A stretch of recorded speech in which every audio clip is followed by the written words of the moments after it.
Talagang masyadong napaaga ata itong pangangampanya ng mga taga-suporta ni Sara Duterte, mga kababayan, buhat nung nag-announce etong si Sara Duterte na tatakbo po siya sa pagka-presidente. Dahil biruin nyo sa sobrang aga ng pangangampanya po nila at pag-iimbento nila ng kwento at paggawa nila ng mga fake news, mga kababayan, pati po si Sir Dingdong Dantes nadamay.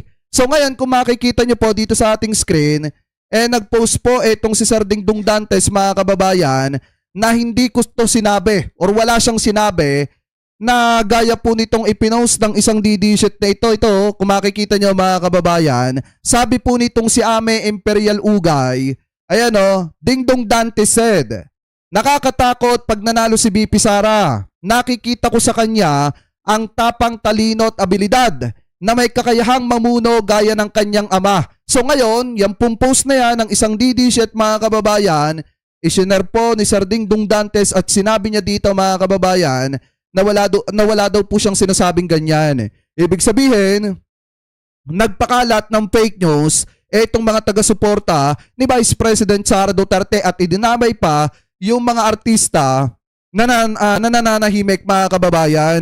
So ngayon ito pa. Kung makikita nyo po dito, ito yung account, mga kababayan, nung nag-post.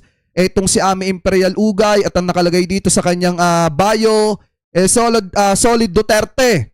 Walang bayad, mayaman na po kami sa pakisama.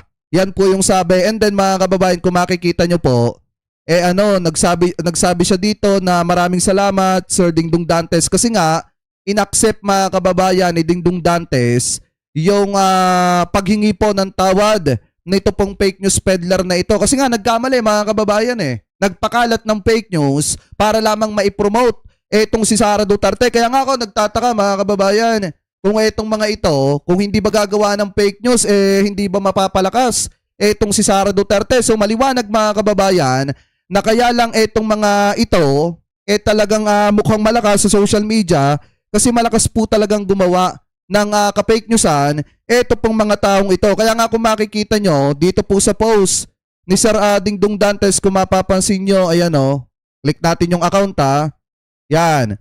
Sabi dito, ayan Dingdong Dantes said, apology accepted. Naway maging mas mapanuri po tayong lahat.